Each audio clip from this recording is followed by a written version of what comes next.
2,000 years ago, a man asked a question that changed the course of human history. But here's what no one ever tells you. That question wasn't asked only back then. It is being asked of you right now, in this very moment as you watch this video. Have you ever noticed how certain questions keep echoing in your mind, even years after they were first asked? Why some words have the power to cross centuries and still feel urgent, personal, almost as if they were written specifically for you. It's like that conversation you had long ago that resurfaces every time you're about to make an important decision. Or that sentence someone once said to you that somehow never completely let you go. Jesus Christ was not just a spiritual teacher who preached sermons and told parables. He was a philosopher of the human soul, a master of asking the right questions at the right time. While other religious leaders of his era focused on delivering ready-made answers, memorized, rule-filled, and rigid, Jesus chose a radically different path. He provoked transformation through deep questions that disarmed the ego and reached straight into the core of human existence. These were not questions meant to test knowledge or trap people in contradictions. They were spiritual scalpels, opening the soul so truth could finally be seen. And what if I told you that you've been running from a specific question asked thousands of years ago, one that is directly connected to that restlessness you feel when you're alone, in the silence of the early morning hours? You know, that discomfort that shows up when you put your phone down, when the distractions end, when there's nothing left to fill the void. That feeling that something isn't quite right, even when, on the surface, everything seems to be in place. That is exactly where the questions of Jesus begin to echo the loudest. Over the next few minutes, we're going to step into unexplored territory, the place where philosophy, spirituality, and psychology meet. We're going to discover why the questions Jesus asked are more relevant today than ever before. And more importantly, we're going to identify which of those questions has been quietly echoing in your life without you even realizing it. This won't be a theology lecture filled with complicated jargon. It will be an honest conversation about you, your life, your struggles, and that quiet calling that refuses to leave you alone. By the end of this video, you'll understand why this one specific question may be the key to unlocking the next level of your spiritual and existential journey. I'm not talking about magical answers or quick formulas. I'm talking about a real encounter with a truth that can completely reorganize how you see your own life. So take a deep breath, because what comes next may shake foundations you didn't even know existed within you. Since humanity first began to reflect on itself, the greatest philosophers understood something fundamental. The right questions are infinitely more powerful than 1,000 ready-made answers.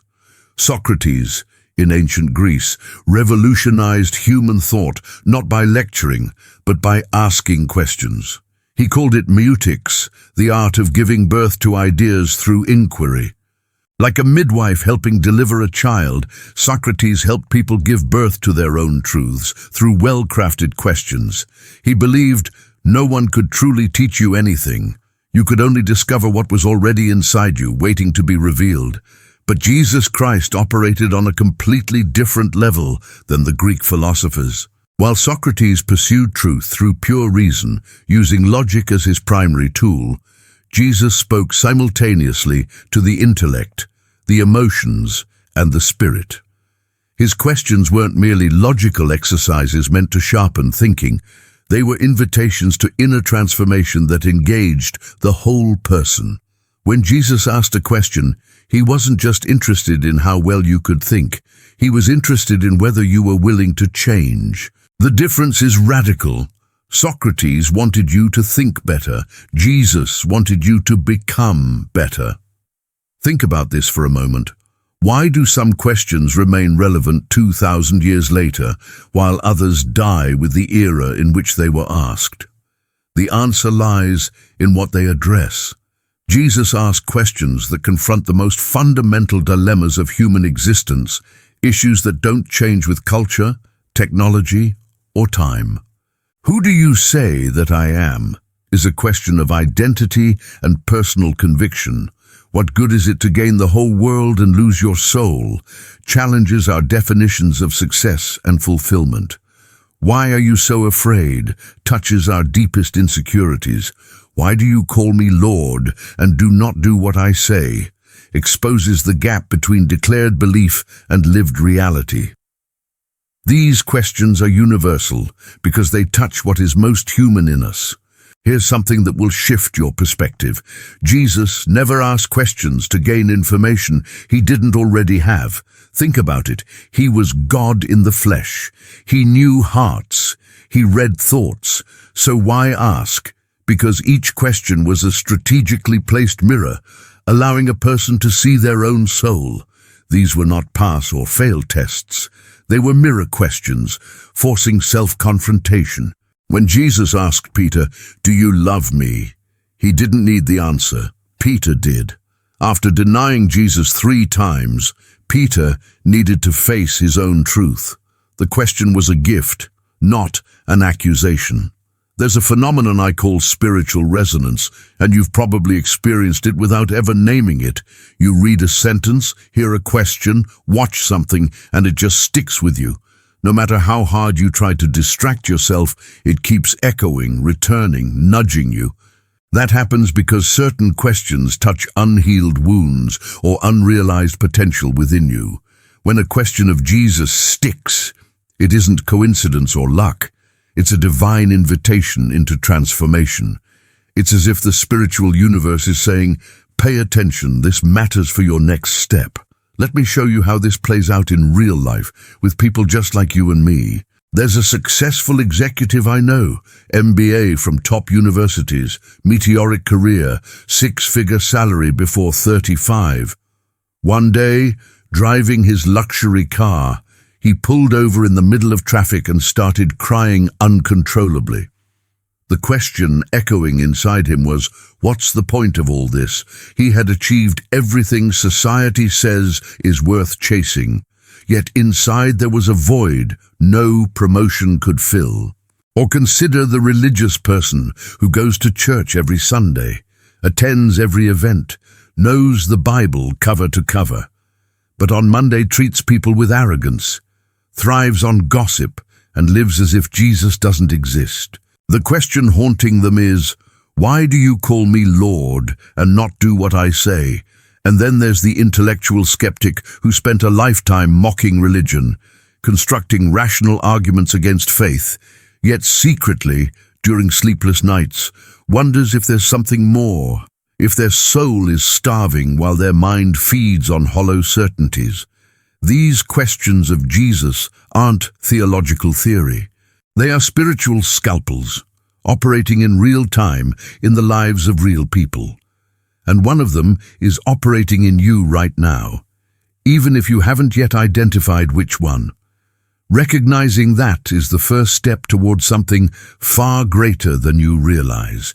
Let's step back in time for a moment. Jesus is in Caesarea Philippi with his disciples, a strategic location filled with pagan temples, statues of Greco-Roman gods, and symbols of imperial power.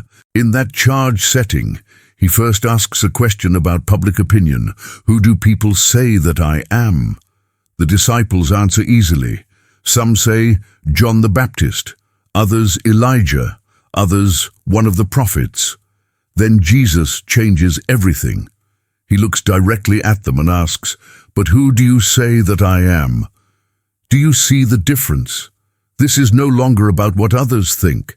It's about personal conviction, what you truly believe when no one else is watching. Now bring that question into your life today. It's not just about the identity of Jesus. It's about what you treat as sacred in your existence. Who or what truly governs your decisions? Because everyone has a God, something or someone that sits on the throne of the heart, sets priorities, defines what matters. For some, it's their career. They wake up, fall asleep, dream, and plan around the next professional step. For others, it's relationships. The validation of a partner becomes the primary source of identity and worth. For many, it's money, every decision filtered through what it earns or costs. And for others still, it's achievement, the need to prove value through external results. Here's the deeper philosophical layer most people miss. When Jesus asks, "Who do you say that I am?" He is questioning your entire value hierarchy. He is exposing your internal idols, not stone statues, but the mental and emotional structures that govern everything. These are the invisible belief systems that determine how you spend your time, your money, your emotional energy. They are the inner voices that say, "This matters, that doesn't," without you ever questioning where those voices came from. And here's the critical point. People who have never genuinely answered this question live in a state of chronic spiritual fragmentation. They have religious beliefs stored neatly in a mental drawer, but not an integrated faith that transforms real behavior.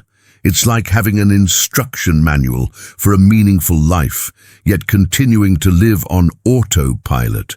Jesus is called Lord on Sunday, but on Monday, the real rulers are fear, unchecked ambition, the hunger for approval, and addiction to distraction.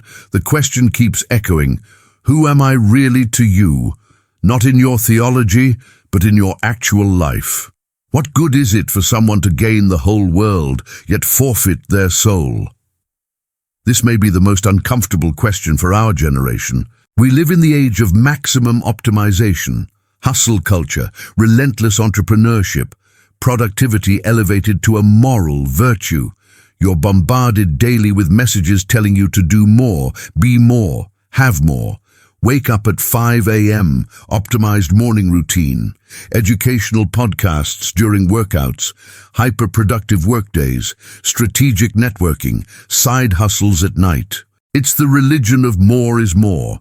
And 2,000 years ago, Jesus asked a question that dismantles that entire system. What good is it? The word Jesus uses for soul in the original Greek is psyche. This isn't some abstract religious concept floating in the clouds. It's the essence of who you are, your authenticity, what makes you you and not a cheap imitation of someone else. It's the part of you that feels awe at a sunset, that connects deeply with another human being, that experiences meaning and purpose. To lose your soul is to lose touch with your humanity in pursuit of external goals that never satisfy. It's trading who you are for what you can accumulate. Hold on. Before we move to the third question, there's something you need to see. There's a hidden connection between these three questions that very few people ever notice. And once you see it, it will be impossible to go back to living the same way. Stay with me a little longer, because this is about to click. Look at how this shows up in real life. There's the entrepreneur who built an empire, profitable companies, industry recognition, millions in the bank. Yet he can't sleep without medication, can't remember the last meaningful conversation he had with his kids, and feels a void so deep that imported champagne and luxury travel can't touch it. There's the celebrity with millions of followers, massive contracts, everything money can buy, yet contemplates suicide because life has lost all meaning. And there's the professional who finally landed the dream job, but lost their health, their marriage, their inner peace, and the spark they had when they first started. Jesus isn't being dramatic. He's asking a spiritual math question. What's the exchange rate between external success and internal integrity? How much of your soul are you willing to sell for a promotion? How much of yourself are you trading for likes, validation, status, and financial security? And the most frightening question of all, when you finally achieve everything you think you need, will there still be someone inside you capable of enjoying it?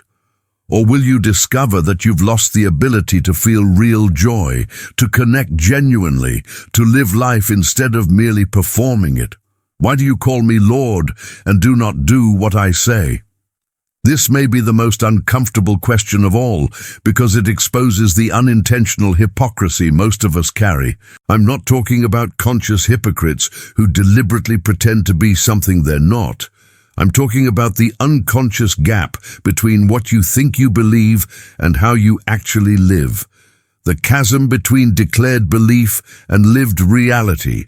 And this gap exists in almost everyone who considers themselves spiritual or religious.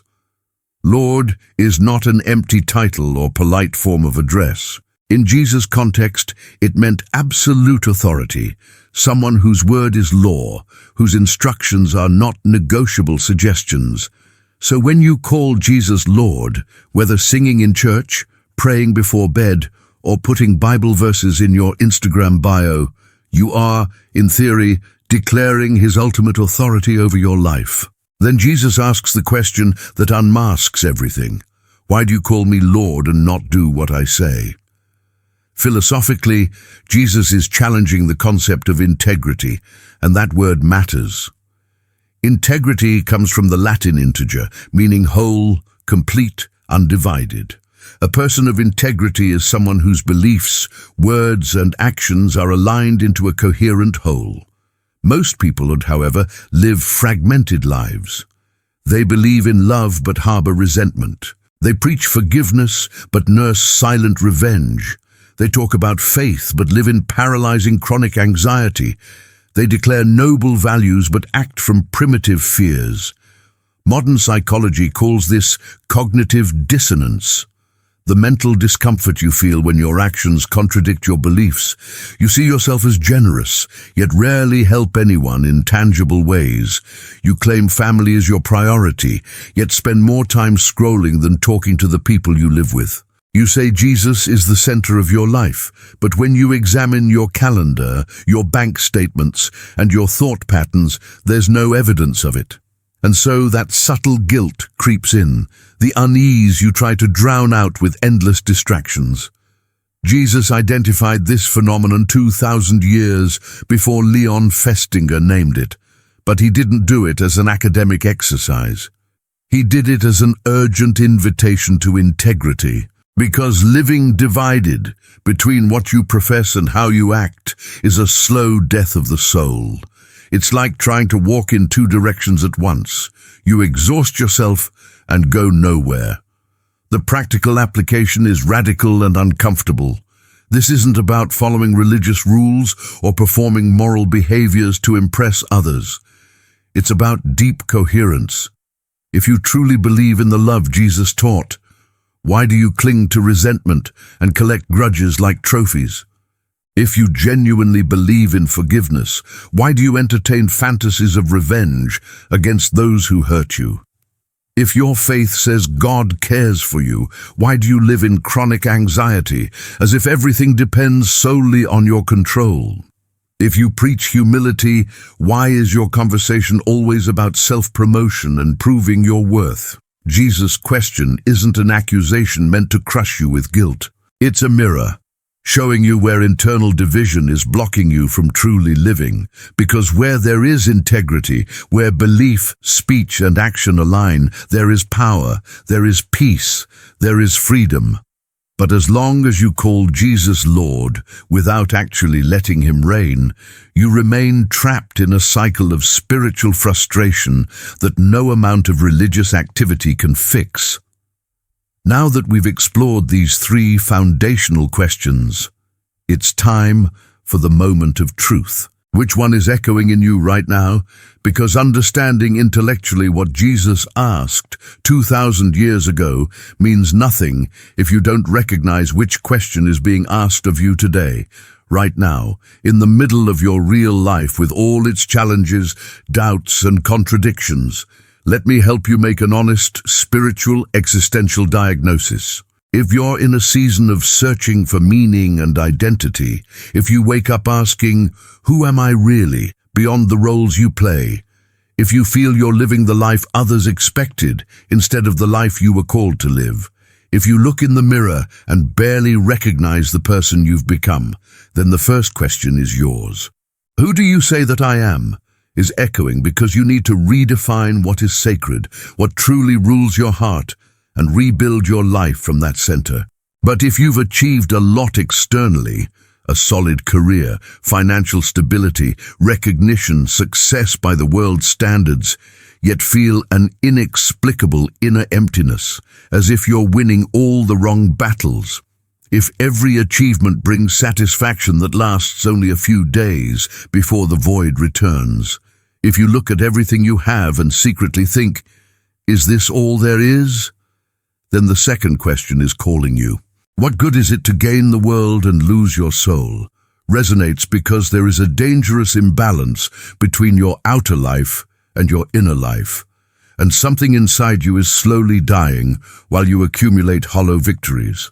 And if you feel that disturbing dissonance between what you believe and how you live, if your actions don't reflect your declared values, if you're ashamed of the gap between who you say you are and who you are when no one is watching, if you're tired of performing a spirituality that never becomes real transformation, then the third question is knocking persistently at your door. Why do you call me Lord and not do what I say? Echoes because your soul is exhausted from fragmentation, from religious performance without substance, from a divided life that drains you without producing real fruit. Identifying which question is yours right now is absolutely crucial. And here's why. You can't answer a question you don't realize is being asked. It's like trying to solve a problem without knowing what the problem is. You expend energy, try endless solutions, but nothing works because you're treating the wrong symptom. Awareness is always the first step toward real change. Until you name what's happening inside you, until you recognize the divine invitation being extended, you'll keep moving a lot without actually going anywhere. The ancient Greeks had 2 words for time, and understanding this can change everything. Chronos is chronological time, seconds, minutes, hours passing on a clock regardless of what happens. Kairos is the opportune moment, the window of possibility, the pregnant instant when change becomes possible. When one of these questions resonates deeply, when you feel that tightening in your chest, that visceral recognition that this is exactly what I'm feeling, that's a Kairos moment, a tear in ordinary time where transformation can happen. And that window doesn't stay open forever. I know there's a natural resistance in you, in me, in everyone, to run from these questions because they demand change. And change is uncomfortable even when necessary. It's far easier to remain in familiar inertia, even if it hurts, than to step into the discomfort of transformation. But here's the truth you need to hear. The discomfort of transformation is temporary, intense, but passing, like the pain of a muscle growing. The discomfort of living misaligned, fragmented, slowly losing your soul in exchange for empty achievements, that is permanent. It follows you to bed, to the dinner table, on vacation, into moments that should be joyful but feel hollow. I know people, and you probably do too, who faced these questions, looked at them with courage, and answered with brutal honesty. Their external circumstances didn't magically change overnight. Not all were promoted, got rich, or had their problems vanish, but something far deeper happened. They found inner peace amid external chaos. They discovered purpose no crisis could steal. They developed an integrity that freed them from constant performance, and they began to live with an authenticity that attracts genuine relationships and repels toxic ones built on masks. The question isn't whether you'll answer, it's when, and at what cost, if you keep postponing. Here's something that may surprise you. Answering these questions is not an intellectual act. It's not about finding theologically correct wording or crafting an answer that impresses others. You can have the most beautiful, orthodox, biblically accurate answer and still remain completely unchanged, because these questions of Jesus are not multiple choice exams where you check the right box and move on. They are existential invitations that demand a response with your entire life, not just your mouth. Authentic response unfolds in 3 movements, and all of them are difficult. First comes brutal honesty with yourself. And when I say brutal, I mean it.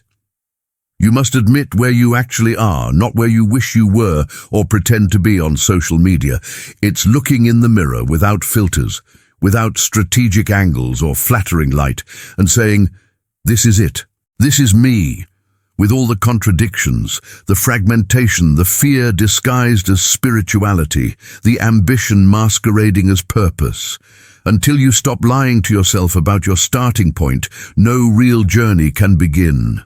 After honesty comes surrender, a word that scares us because we've been taught surrender equals weakness, defeat, giving up. But in the spiritual realm, surrender is recognizing a liberating truth. You cannot transform yourself alone. You've tried. How many times have you tried? How many Mondays did you wake up determined to be different, only to find yourself back in the same patterns by Thursday? Surrender is admitting you need divine help, that forces within you are stronger than your willpower, that without grace you remain stuck in an endless loop.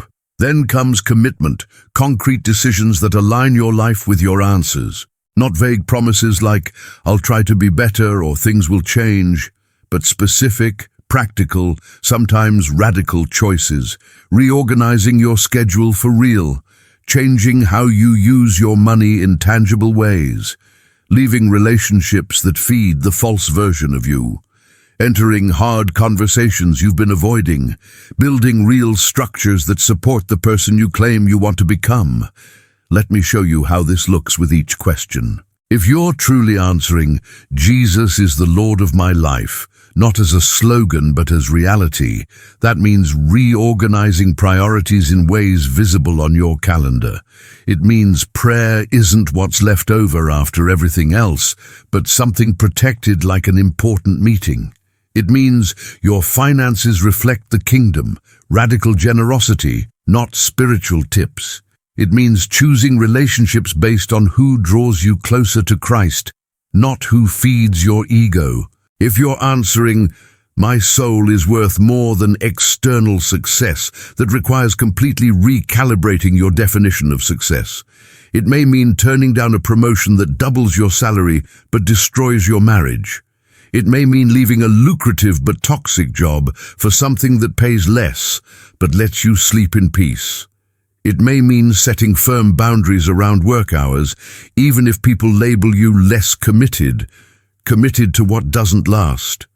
And if you're answering, "I will live what I preach," that demands specific, measurable behavioral change. If you preach love, how exactly will you show love to the person who irritated you this week? If you talk about forgiveness, whose name comes to mind, and what concrete first step will you take? If you claim faith, which specific anxiety will you surrender today? And what act of trust will replace your need for control? Here's what you must understand. Answering these questions is not a one-time event. It's not like earning a degree and being done. It's an ongoing process, a living conversation with the divine that deepens over time. These questions return in different seasons, at deeper levels, inviting increasingly radical transformation. The answer you give at 25 will be revisited at 40. What it means to lose or save your soul changes when you have children, when you lose someone, when you face your own mortality. Integrity reveals new layers as your awareness grows. That's not a flaw in the process, it's its beauty. You are not trapped by past answers. You are alive in a dynamic relationship with the one who keeps asking questions that wake you up spiritually, keep you from settling, and invite you into greater depth, truth, and abundant life. These questions are eternal because they address the core of human nature, what doesn't change despite cultural, technological, and social shifts. You may be reading this on a cutting-edge smartphone, living in an age of artificial intelligence and instant global connection, but the essential questions of your existence are the same ones faced by a fisherman on the Sea of Galilee 2,000 years ago. Who am I, really? What is worth living for? How do I live with integrity?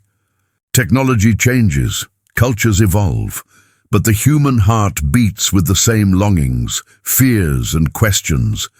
There's an even deeper layer, though, one that goes beyond the present moment. These questions connect your everyday choices to eternity. This isn't just about being happy now or fixing immediate problems. It's about who you are becoming on a journey that transcends this life. What legacy are you building, not in money or fame, but in character? What mark are you leaving on the fabric of eternity through the choices you make when no one is watching? Jesus' questions force you to think on a scale larger than your weekly schedule or 5-year plan. Each stage of life adds new depth to the same questions. The questions don't change, their meaning deepens as you mature. A 20-year-old answers, "Who do you say that I am?" with idealism and certainty. A 40-year-old, shaped by disappointment and failure, answers with more humility and nuance. A 70-year-old, looking back on decades lived, answers with wisdom born from proximity to the end. Same question, 3 entirely different levels of understanding. These are not just individual questions, isolated in a private journey. When answered collectively, they transform entire communities, churches, movements, cultures.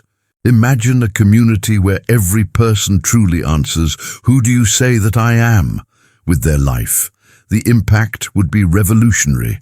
Or a group of people who genuinely choose their souls over external success. What kind of alternative culture would that create in the middle of ruthless capitalism? Or a church without hypocrisy, committed to radical integrity? How would that reshape the world's view of Christianity? The impact multiplies when you don't walk this path alone. I need to tell you something urgently, without alarmism. Postponing these questions has a cost. I'm not trying to scare you or manipulate you with spiritual threats. It's simply true that every day lived out of alignment is a day of unrealized potential. A day you could be growing, transforming, living with purpose and integrity, but instead, repeating patterns that keep you stuck. Every week you ignore the question echoing in your heart. Fragmentation deepens, emptiness grows, and the gap widens between who you are and who you were meant to be. At some point, if you delay long enough, you may grow so accustomed to a false version of yourself that you forget a true version is waiting to emerge. But let me end this section with hope, because this is the most important truth. No matter how long you've avoided these questions, it's not too late. No matter how many times you've tried and failed, how many promises you've broken, how many Mondays you started determined and how many Fridays you gave up, the invitation is still open. Jesus is not interested in condemnation. He never has been.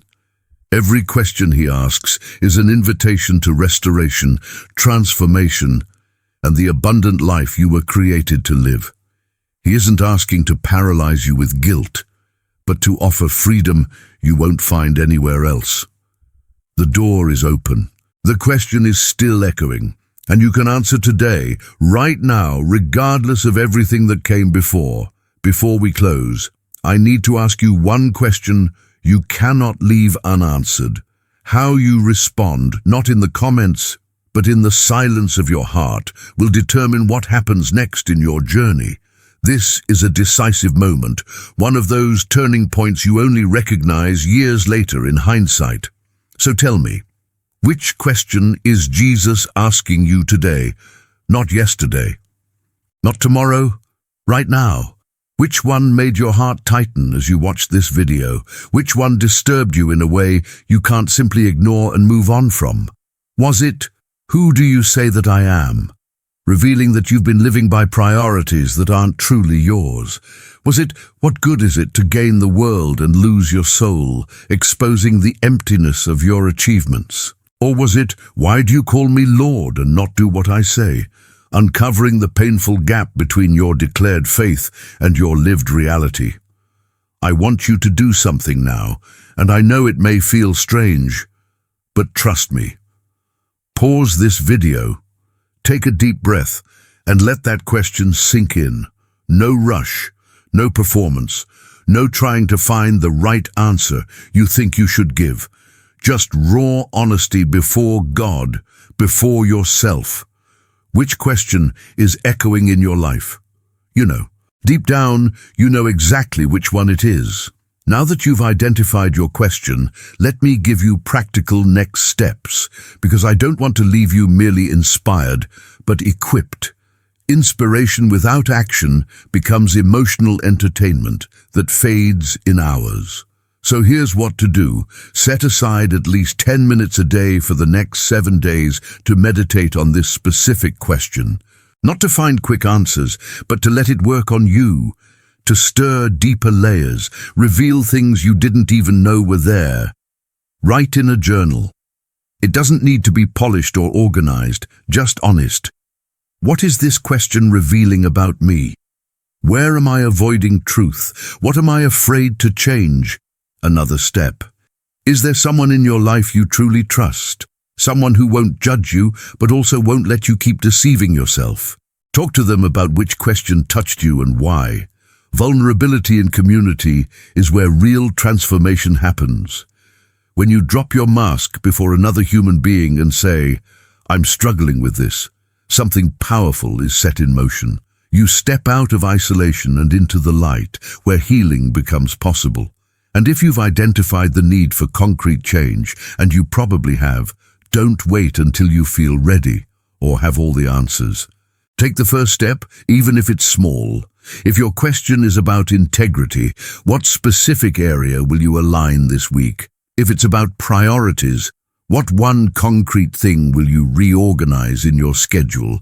If it's about values versus success, what hard decision will you make, even if it costs you externally? Transformation begins with obedience in small things. I want to invite you into something bigger as well.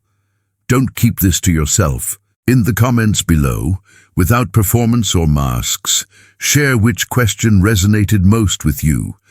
And if you want, why? You don't need to write a theological essay. One honest sentence is worth more than 1,000 polished words.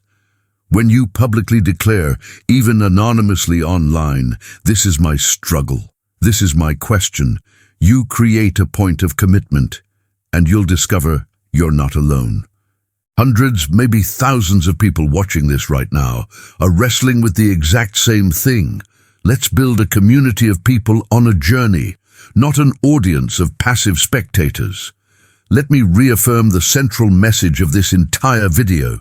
These questions didn't end yesterday, because you're not done becoming who you were created to be. Your story isn't over. Your transformation isn't complete. And every day, including today, this very moment, is a new opportunity to answer with more honesty, more depth, more courage than you did before. The process is long, sometimes painful, often uncomfortable, but living without answering is far worse. We're all in process. I am too. No one here has all the answers, and anyone who claims they do is either lying or self-deceived. But being willing to face the right questions, that alone is transformative. That already puts you on an upward journey instead of a repetitive cycle. Jesus doesn't demand perfection. He never did. What he seeks is authenticity, people willing to remove their masks, admit their struggles, acknowledge their contradictions, and say, "I need help. I need transformation. I need you." He's not looking for flawless people. He's looking for honest ones who desire real change. If this video stirred something deep in you, and I believe it did, or you wouldn't still be here, don't keep it to yourself. Share it with someone who needs to hear these questions. That friend who's achieving everything but losing their soul. That churchgoer torn between belief and practice.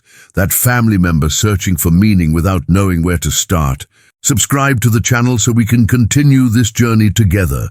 Because this isn't isolated content. It's an ongoing conversation about living with depth in a shallow world.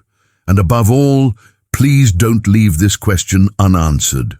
Your life is waiting for your honesty. Your potential is waiting for your courage. The true version of you is waiting to emerge from beneath layers of performance, fear, and fragmentation. And Jesus, the one who asked these questions 2,000 years ago and still asks them today, is waiting not to condemn you, but to transform you, restore you, and lead you home. Home to the place within yourself where you can finally rest, live authentically, and be whole and free. May you find the courage to look honestly at the question echoing in your life. May you find the humility to admit where you truly are, not where you pretend to be. May you find the strength to take the first steps of transformation, even when every fiber of your being wants to stay in the comfort zone. And may you discover, as you respond, that these questions are not heavy burdens Jesus places on you, but narrow doors leading to the abundant life your soul has always longed for, without ever knowing how to find. The question is still echoing, and it's waiting for you.